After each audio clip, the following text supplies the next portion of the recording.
top heavy, it's down, top right over there. And that's my mom walking with the auxiliary women in a parade. I went through some old videos and captured that. Now I ask you to do me a favor. Can you put that video on, please? I want you to take a walk with me. I want you to go back to being 10 years old. I need you to close your eyes. Listen to Alan Jackson. Okay? We're going to take a walk. You should simply close your eyes, listen as the music plays. And allow yourself to go back with me to a far more gentle time. The time where the stars shone bright. The moon lit the sky, and you're catching lightning bugs in the dark. Imagine the soft sound of green leaves as they sway in a gentle summer breeze. You see children playing in the street, laughing, playing, running. So many kids, about 87, from infants to teenagers, all outside playing in the street, not inside. Walking together, you hear the sounds of a wooden screen door, opening and closing with the speed for a squirt of oil on the hinge as it slams against the wooden frame. You hear the ching-ching of the knife sharpening truck as it rides down the street. There's a crack in the swinging stickball bat, then out of your mom's broomstick as it hits the pink school gate and sends a ball far down the street. There's 4 houses, easily flying to the branches of trees. You see a young mother pushing a baby in a baby blue carriage with a white knitting over the baby. All you can think about is the carriage wheels and how good they'll look on that egg crate in your garage. You got a hot rod up and down the block with your friends pushing you around. You crave a brown body from Caldwell. Better yet, maybe it's your birthday. You go to Jan's to bring your ID. You get a birthday Sunday. Or, if you're really lucky, you may go to Hildebrandt's for a real Sunday. As you walk, you hear the sounds of the Roosevelt Fire Department's whistle. Blows at noon and 6 o'clock. You have Mr. Murray. You have Mr. Gates. Bellowing in the kids in the middle. Now back on Memory Lane, my Houston Avenue, just south of Hillside, south of Park Automotive, which is now Mr. J's. Next to Picture Lounge, which had a businessman's lunch. It's Wilson Park, 1959. You're free and you're happy. You have no care in the world. As you walk towards your house, you kick a pebble, which rolls aimlessly to your driveway. You're now standing in your own driveway at 333 Memory Lane. You're basking in joy because today you're a lucky one. Today all your friends are there, gathered, watching the trucks dig down deep, take away all the old gray pebbles that filled your driveway. A pair of cabinets of 8 feet by 80 feet to make a freestanding green shingle garage. You are so proud, because after all today, you're the star of the show. You are the one getting a new driveway. All these people in the crew are there for you and for your friends' entertainment. There are no names and no games at the lots today. No hide and seek, no ringer in the road, no hopscotch. Rather, we all watch in amazement as the trucks start to work, make a new path for Dad's car, which you imagine what it'll be like someday job. Nah, that you can wait. Everything can wait because Mom just brought out freshly made Kool-Aid for you and your friends to enjoy. Yes, you can go home again. Welcome home.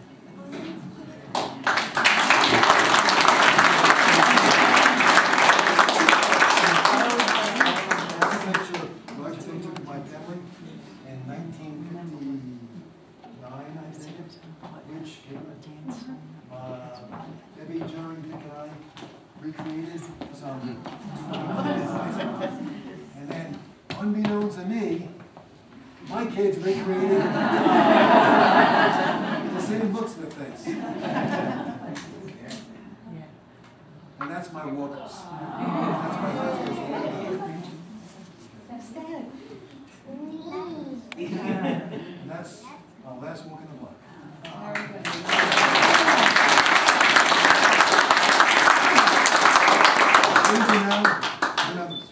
I promise you, focus on song. I'm going to put on a slideshow of old pictures of Wilson Park with Paul's song in the background. So if my erstwhile assistant gets song ready, I'll get the. Yeah, one will tell us what we need to hear. Love is if we're right or wrong. And to all my good friends, I give you this song.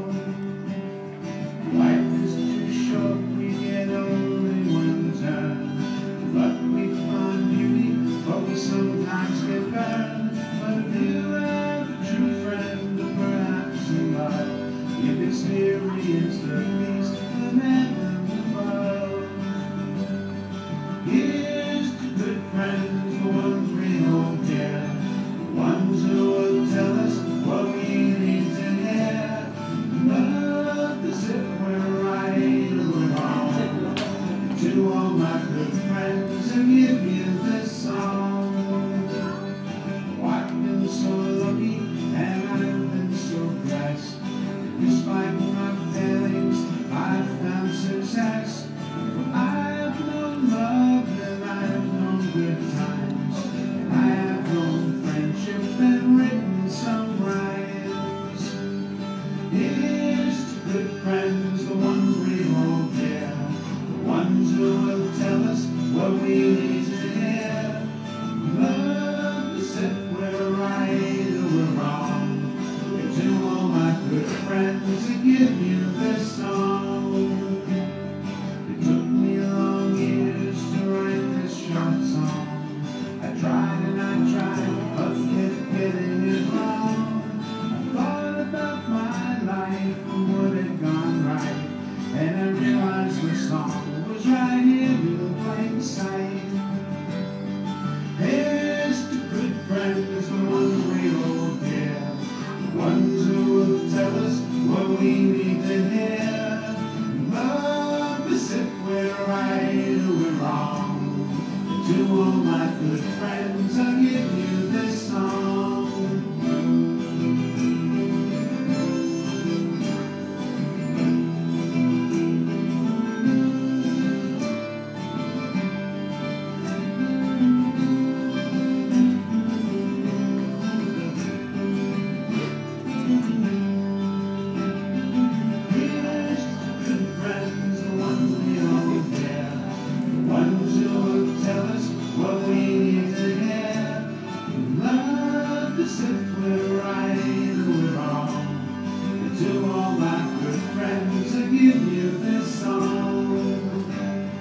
To all my good friends, I'll give you this song.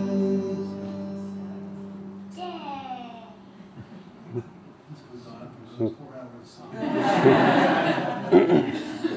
This is the book, 342 pages of trivial information.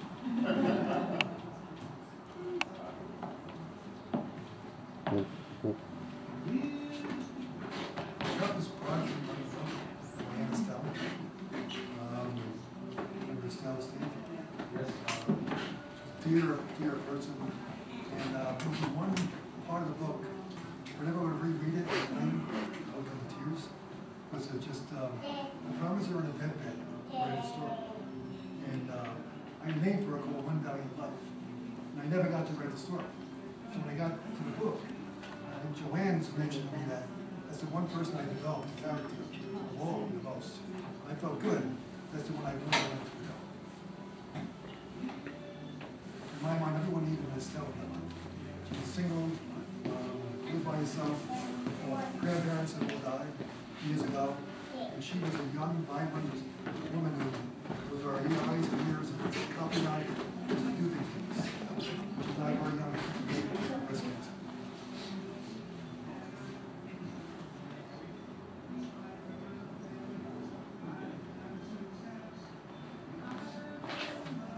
Isn't that song great though? This song just wraps up. Let's say David's church. That's a big Chinese church. That's a good question. Thanks for time. Steve, you got it.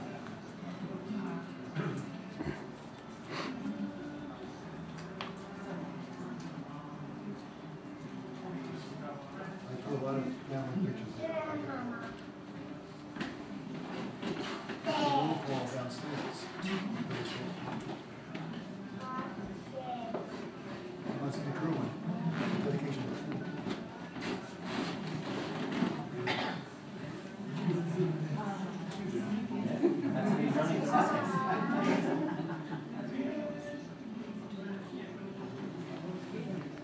That's all brick. City Field, Academy brick.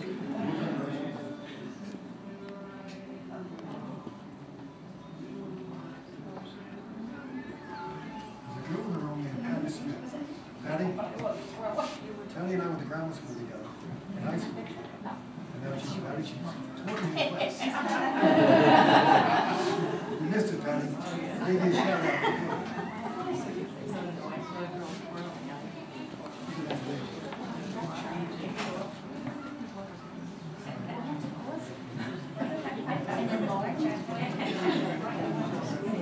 Any questions, anything? Donna mentioned earlier about your memories. Yes. Just the time frame, like where do you, what, like year do you start the book and when do you end it? I started writing it. No, I mean, when you read the book, what year does it basically start? What, and what years does it cover? I tried to cover from 1956 to 1969, was the Mets win the World Series. And then my operation was 64, 65. I took a big part of it.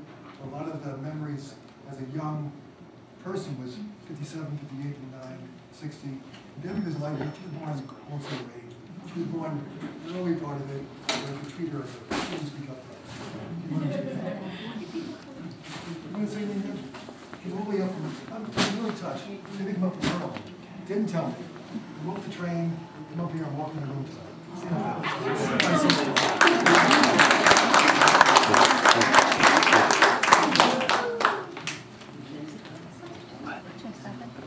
Any questions? Yes, see. What's your name? Scott? Scott. I always thought, when I read the book, The Gates, I thought you named my father Gates because of the fight that your father and he had about putting the gate between, when they put the fence up. Your father wanted to put a gate. You're simple. Your father wanted to put a gate between the driveway and the side of our house. My father didn't want the gate. But that's, we had the arch, but your father put the gate down the side. He wanted to have a gate where he put the fence on this stuff. But that's something. Old grudge is coming out. That's what that was my, when you used that name, I thought that had a relationship with that. The thing I'd like to, that I remember the most about Ron, probably, I got a million thoughts on my mind, but was the operation. No one can appreciate what he went through. And he never complained. I mean, he had, in his living room, he had a hospital bed. He was there. Everyone was out on the street playing. The heat of the summer. We used to spend Wednesday afternoons doing math homework. I remember that. Mr. Embry was our math teacher. Would come down and tutor him in the house. And we got to be pretty good friends during that time. And but he never complained. I can't say Loretta didn't complain. But he was a trooper, and he taught me a lot about perseverance and strength. And he was very impressive. And I really appreciate spending that time with you. You taught me a lot. And,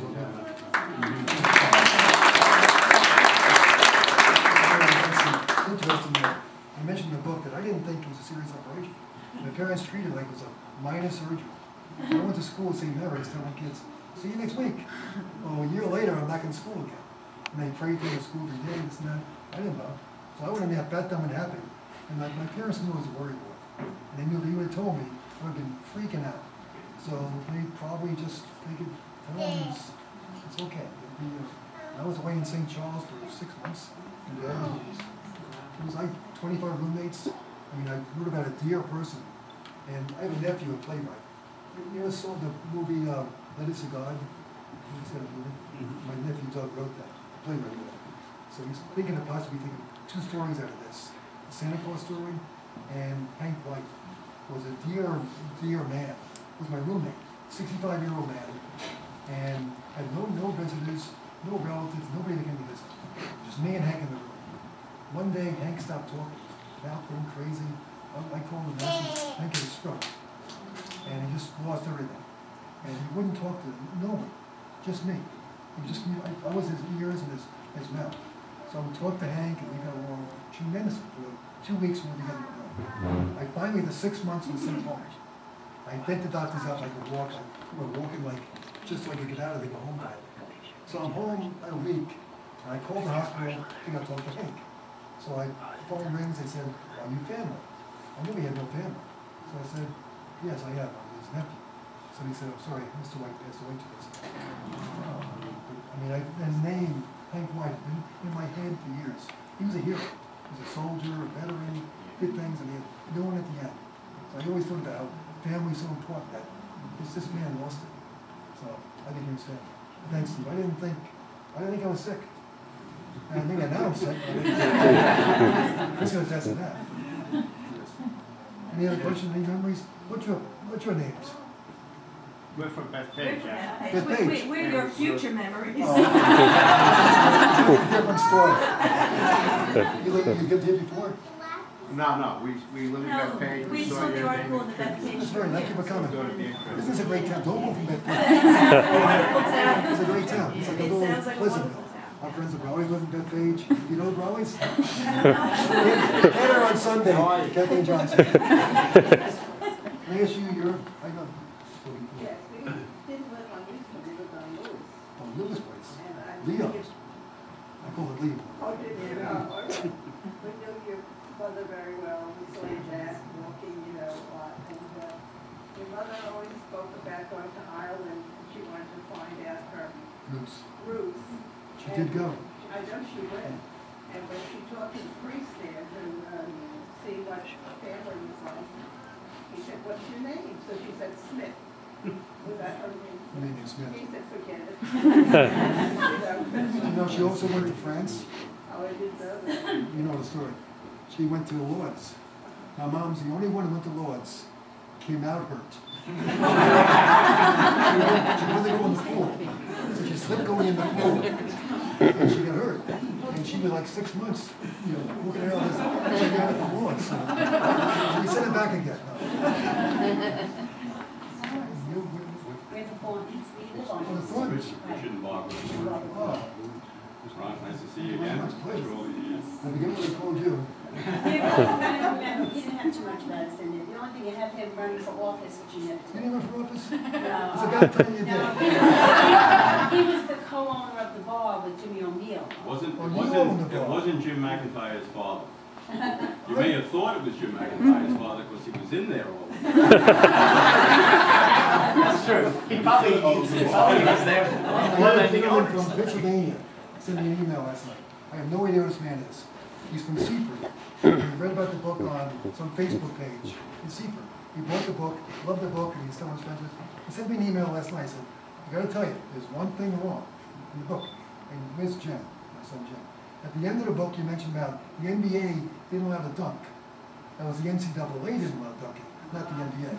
So next time you do a rewrite, please fix that. I promise you. I'll fix this. The only Italians you had in the book were the Taveglios, which lived across the street. Pretty good. They're both dead. They passed away? They're both dead. So that was the awkward thing, was we walked down the block, we were tempted. Remember that? We were tempted about who's living there now. And you feel awkward, like 4 people, must be 15, 20 people. Hello, wait, we lived here years ago. Right, right. So we didn't know who was there. Right. And then my son lives on the block. He lives in Kelleher's old place. Mayor Keller. We had 2 mayors on the block. Mayor Keller, Keller Field, and Vincent Fay, Roger's son, lived down the block from us. So people don't move, leave the area. My other daughter lives right on this place right around the other. It was a great block. Everybody stays right here. Rain, sort of like that. My dad's, I call them great products and best products. Remember the Yes. McAdee place? McAdee was the other one, McNamee. That was Brian Denny. The actor Brian Denny lived there. Right. He had my confirmation. Jim Gallagher says to say hello. He wanted to be here tonight, but he knows he owns the Uptown Good City, and he wanted to be here. I was telling him I was coming. Interesting. Other voting. We bought his house. We You bought bought- Gallagher's house.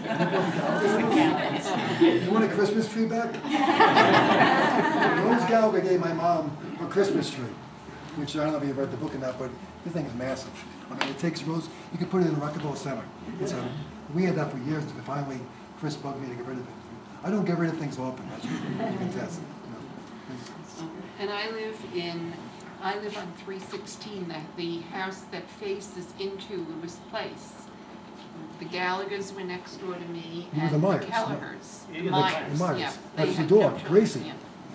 Yeah. Gracie. There's a dog named Gracie buried in my backyard. That's where Gracie is? That's what they said. Do you see the ground moving every time? Levitating. But Rose Gallagher, when I moved in 68, she said that a lot of the plans for the pool took place in her basement. Our house. Yeah, and then of course the Kellehers, I would go in and out of there, and he was the first mayor, so it was very interesting. He was our first mayor, too? No, Bobby Moore. Oh, Correction. I thought he was, I didn't know No, he was in the that. 50s. The 50s, 49, yeah, 50. yeah. And this young lady lived next door to my aunt on Liberty Avenue, Yeah, back in the 50s and no, I'm 60s. here since 1942, so. Wow. You paid the mortgage, I huh? grew up here. The mortgage company's paid up, right? Bye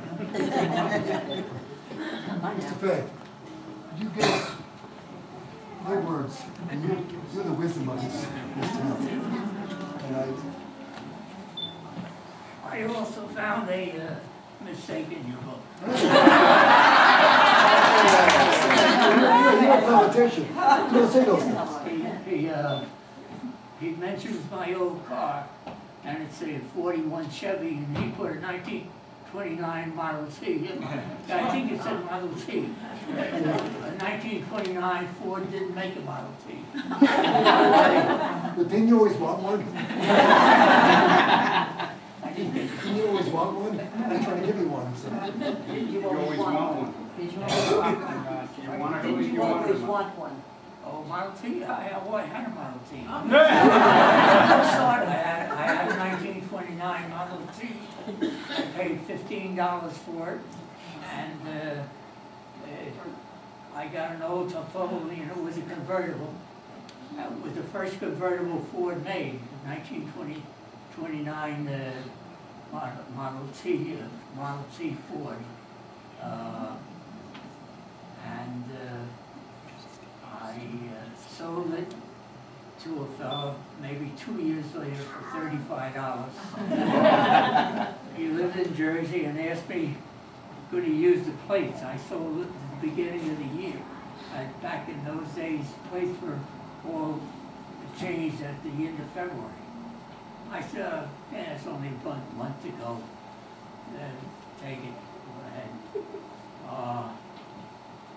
I didn't know about it until a couple of years later, but he drove down to the Carolinas, stayed down in the Carolinas for a couple of years. Got back up as far as Elizabeth, New Jersey with the same plates. But I don't know what you want me to say. You're a great lead-in to Mayor Hayward. Frank, how are you? Good, Roger. Anybody else, any comments, thoughts? Ron, how old were you? Ron, What, Mike? Ron, how old were you? How when old you, am I? when you went to your first baseball game? Excuse me? How old were you when your dad took you to your first baseball game? I was angry because Really? I remember standing on in front of our house. My dad took Jerry and Dick. They had 3 tickets to a Brooklyn Dodger game. Oh, right. And I was not allowed to go. And I cried like the dickens. I couldn't go to the game. And I went to my first game was Yankee Stadium. Sitting behind the post. And watching the field in right field. I think it was a Boy Scout club or something else like that. We all went together and all things. I remember going to Crow Street School. Miss Pescatori was my teacher. I did not want to go to school. You met her too? I have her in kindergarten. Is she still teaching? She's still Leone still. I'll never forget that. I did not want to go to school. I loved being home. I loved playing. My brothers hated homework. They were going crazy. I said, I don't know about that stuff. I want to stay home. So my mom takes me to school. How she got there, I know. My mom didn't drive. I had a license, didn't drive. So we go in there. I figured, I'll take this woman out. I'll go to the bathroom. I'll sneak out the door and I'll run home. So we go to the bathroom. Unbeknownst to me, the bathroom in Crow Street was between 2 classrooms. So you didn't get me go from one room to another classroom, and I go back in the room again. Now, I just wanted to say that I grew up in Williston Park also, and after reading the book, I read things in that book that I hadn't thought about in years. And you spoke so nicely about all of the things from the past. For example, when you talked about St. Aidan's and you talked about Sister Leone, and you talked about the brothers, I mean, I hadn't, as I say, I hadn't thought about them in years. And sometimes when someone writes something like that, they're not always positive, and it was just so wonderful to hear all the positive things. Thank you. And I did have Miss Pescatore, because you had to go to public school for kindergarten, and then you went to St. Aidan's for first grade. So on Wednesday, we get out early on Wednesdays. No, it was a Thursday. You know what you didn't mention? Do you remember when they were building the upper school, the boys' school, as we called it? And we had the split sessions, and we were walking home, because we had to walk, and it was dark. You went in the afternoon, and you were walking home at 4:30, 5 o'clock in the dark. And can you imagine doing that today? And I mean, my kids grew up in Williston Park, and just wouldn't do that. They were walking the streets at all hours of the night. You don't remember the split sessions? Picking up coal. Fond memories. No, you were too young. Well, obviously, memories are alive, right? It's definitely a Yeah, Mike. different lifestyle, Ron. What, Mike? You know, I just started reading this book, I've been reading it for a few weeks. It's a different lifestyle, I think, than when my parents were growing up. It's just so interesting how life was different back then and now. It's I just. think it's what you make of it too, Mike. I think the people, we made it happen. I'm sure Chris grew up in Seaford and Barbara, these are childhood friends going back and forever. And you have similar memories, right? I'm sure the same thing. And just the fact is, thinking of them positively versus negatively. Yes, sir. You put me on the spot because I have to say I have 3 older brothers. They're all comedians, but he wins the prize. I was his audience. I don't know if she means that. The Bazooka Gum Prize. No, you were great. It's been a fun ride.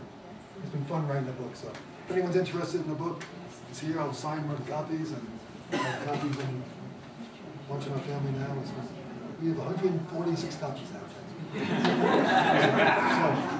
it's like it's amazing. Every day I see someone else. Kindle versus Nook. Kindle's killing Nook 3-1. It's amazing.